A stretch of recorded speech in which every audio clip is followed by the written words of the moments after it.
akan banjir. Terendam banjir. Banjir bandang. Banjir bandang menerjang banjir melanda sejumlah kawasan di Surabaya, Jawa Timur.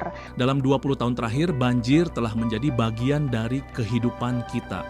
Setiap musim hujan, ketakutan itu muncul. Apakah rumah akan terendam? Apakah anak-anak bisa tetap bersekolah? Apakah mata pencaharian akan hilang begitu saja karena sawah yang terendam air? Ini bukan hanya tentang air, tapi tentang bagaimana banjir telah merenggut rasa aman kita. Jawa Timur adalah provinsi besar, penuh potensi, dan kaya akan sumber daya. Lantas mengapa masalah ini terus berulang? Apakah kita kekurangan teknologi? Apakah kita tak punya dana? Atau mungkin kita perlu melihat lebih jauh? Bagaimana cara kita memilih pemimpin untuk menangani masalah ini? Banjir tidak hanya terjadi karena hujan deras. Ada banyak faktor yang memperparah situasi ini. Pertama, banyak hutan yang dulu menjadi penjaga telah berubah menjadi lahan terbuka atau bahkan perumahan. Kedua, drainase perkotaan yang tidak diperbarui sesuai kebutuhan menyebabkan air meluap ke jalanan dan rumah-rumah warga. Ketiga, kebiasaan buruk membuang sampah sembarangan ditambah kurangnya pengelolaan limbah membuat aliran sungai terhambat. Keempat, lahan-lahan resapan air telah berubah menjadi pusat perbelanjaan, pabrik atau perumahan tanpa perencanaan yang matang. Jelas kita butuh solusi yang terencana dan berkelanjutan, tapi disinilah letak tantangannya. Solusi besar seperti ini membutuhkan kepemimpinan yang kuat dan bersih.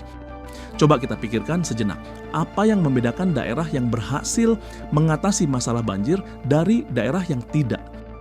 Jawabannya ada pada pemimpin mereka.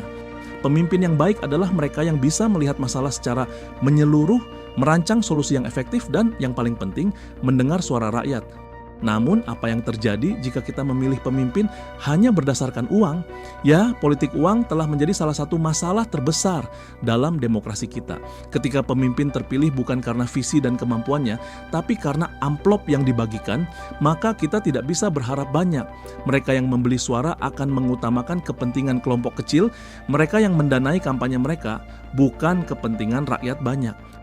Dan apa hasilnya? Proyek-proyek mitigasi banjir yang seharusnya dibangun malah tertunda. Anggaran untuk perbaikan drainase mungkin dipotong untuk keuntungan pribadi. Hasilnya, kita tetap terjebak dalam lingkaran masalah yang sama. Mari kita bicara jujur, politik uang mungkin tampak menggiurkan bagi sebagian orang. Beberapa dari kita mungkin merasa bahwa itu adalah rezeki nomplok. Tapi mari kita renungkan, apakah uang itu sebanding dengan kerugian yang kita rasakan akibat banjir setiap tahunnya? Memilih pemimpin yang buruk karena uang bukan hanya merugikan diri sendiri, tapi juga anak-anak kita, tetangga kita, dan seluruh masyarakat Jawa Timur. Bayangkan jika uang itu malah digunakan untuk membangun waduk baru atau memperbaiki saluran air. Dampaknya tidak hanya kita rasakan hari ini, tapi juga bertahun-tahun ke depan. Sebaliknya, memilih pemimpin yang baik, yang bersih dari politik uang adalah investasi untuk masa depan.